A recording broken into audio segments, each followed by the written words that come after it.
All right, today we're going to be checking the different fluids in our vehicle. Again, I'm back at the Ranger. The fluids that we're going to be checking are our brake fluid in the master cylinder. We have our engine oil, which is going to be right there. We have our power steering, which is over here.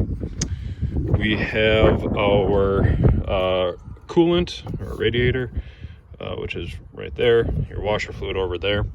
And then on some of us, we might also need to check your coolant right over there. The first one that we are going to do is check our engine oil. When we are checking our engine or our fluids and stuff like that, we need to make sure that our vehicle is off. We want to make sure that it's cool, because if we are checking hot fluids, that can burn us, and that's not good. We also want to make sure that our vehicles are on level surfaces. If your vehicle is on a hill, you might get a false reading. So for the first one for our engine oil is we have our dipstick right here, and you're going to want a paper towel for this. And the first thing that we want to do is we want to wipe it off like that, and we're going to put it back in the slot, and we want to have it pushed down and pulled back up, and now we can take our reading. And we have different types of dipsticks. If I can get this to focus here, we have different types of dipsticks so on my Toyota, my dipstick has two little holes, and where the engine oil is needs to be between the two holes. On the Ranger or Fords and stuff like that, they've got, you can sort of see it right there, it has little markings. So there's my max level and my min levels over there.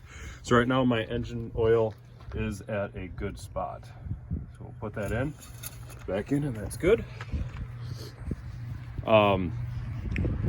Next up, we'll have our brake fluid, which is in our master cylinder, and your master cylinder is always going to be right here, right behind where your steering wheel would be. So we want to look in there, and you don't want this to be overflowing, but you want to be able to see some fluid in there. We have a fill line on the side. If this is dried up, you are going to have issues with stopping. Then you might want to check your brake lines to see if you have any sort of leaks or anything like that. Next up, we have our power steering pump. Depending on your brand or model, your power steering pump is going to be in different spots. Mine is right here on the side of the engine. So what I'm going to do is I am going to just turn that and lift it up, and here I have the same type of dipstick. So it's where it's full when it's hot. Right now my power steering is not hot, but I do have plenty of power steering fluid in there. We have two more fluids that we're going to check. We have our radiator coolant,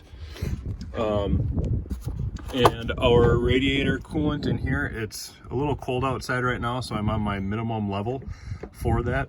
I should probably add a little bit of coolant in there, but you can see on the bottom I do have some coolant in there. And what this is our overflow. So your radiator gets really hot, and right here, and what ends up happening is the fluid expands, so it pushes out, comes up in here.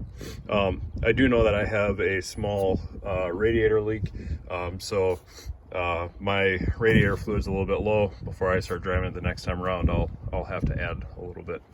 Okay, and then finally we've got our washer fluid. On my Ranger, it's just another container, kind of like your radiator coolant, and I do have some in there. I should probably fill that up as well. Sometimes what will happen on the newer vehicles is you'll have like a dipstick, kind of like your engine oil that goes down the side right here. I know on my wife's Pacifica, it's like that. Yeah, so what we want to do is we just want to check where our different fluid levels are, or where our different fluids are in our engine, and check all the different levels for them.